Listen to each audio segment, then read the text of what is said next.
there. Honorable Breman Bosompem Assembly member or Akyem Dwenase ro a ewo denchembo mensinemu na papai waye suku a ye friend se Dwenase DA Junior High School adoye eni suku a aka ewo ne mpeso aso Honorable Chirima wampeni nana adodankwa ekufuado neni suade hunu se wadi suku a ye friend se konekwa free SHS any free education aba omanga ne huni die ono nso ende neni suade hunu ene nisika ebeboa ama nana adodankwa ekufuado eni suade hunu abem enunti one presiding member a order denchembo mensini ano ede achede sonko a Honorable Breman Bosompem a assembly member ewo Dwenase ede nisika akoye chobokese mako edusia 60 ede ama suku bi a ewo bebi ti se Akyem Dwenase apenaman sechikrom topreman anafe inkru a ewo ne mpeswa sunyina ni nyina echirimu a Honorable se education anase adesua ade a eda nakoma so yipa enunti fra a nansia na wowie BECE nsofwe waboa ne ho atoto chobokese ede esi ho ede ama mofra ni nyina se nyame ye won adom na se utwa won nsofwe na se wo kọ secondary school a Honorable Chirima woyi adesoa kese ne baako ede free won awofo etiriso enunti no ono nso we ni kakra oye ede aboa na ama enhumasua etumpon won mpeso aso nsem trofo ni Honorable Breman Bosompem edi nkomo na nsem kai we anode tuja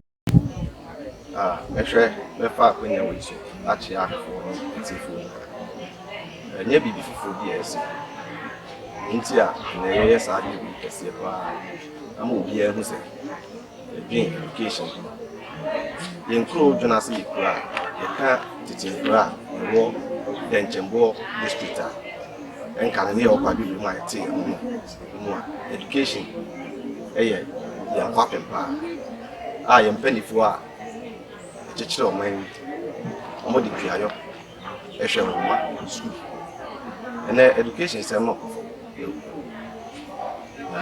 say aban no suade ho a ope sa bofre bia wi di chesa obenya FSHS free no kan wa bi ka ho say itimi e support sa bofre ko school no fifi a e woni ma isesa wofo etoto e de mo no mo de ko say yenso ye be na aboa e ya wofo no mo ye ho adin e so mo de support wo bala no ya so mo bi dia mo and here say education e ko so ko ndai de na say yenso ye boa omo with jobs say be awofo bre so be de e beti na do nso ani so ade ho a wo say kwala do school fee and also etimi edi mu we ye ne second candidate bi a results ni nya my de by wa we shame say kwala ni nya betimi etwa no mako enti ye candidate bi anya de emfi ye ne second candidate ni na ena omo be nya chefa e wo sa ade ya ye enu nti ena ma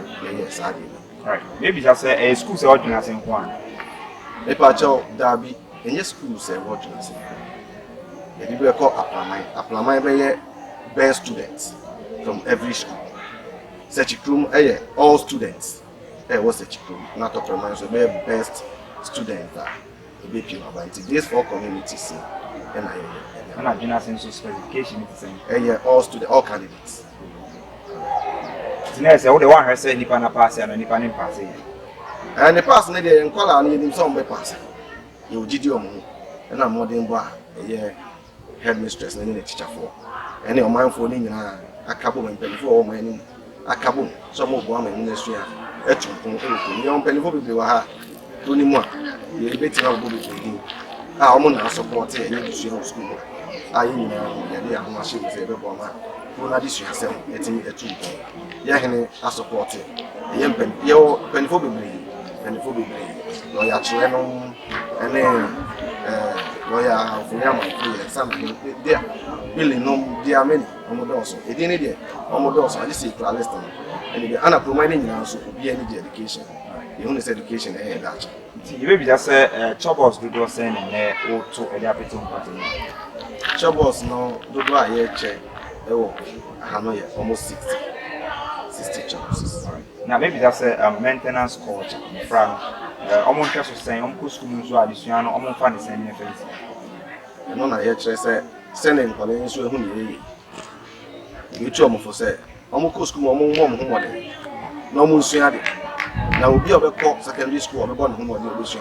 But I say, young people who support him, yeah, share Abuama education across the BECE school. Yeah, also the summer, and the support him.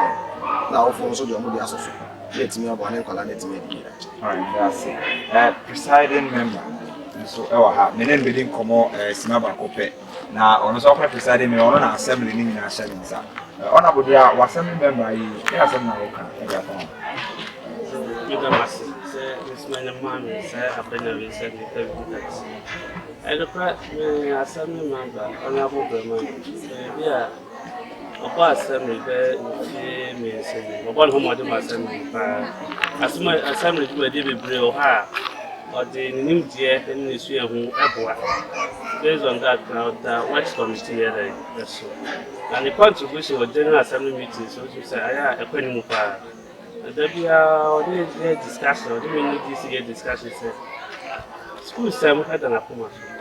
A person of boy, the para, a one in pattern, any of one, over track and crew where they are. Commodity said about what is doing.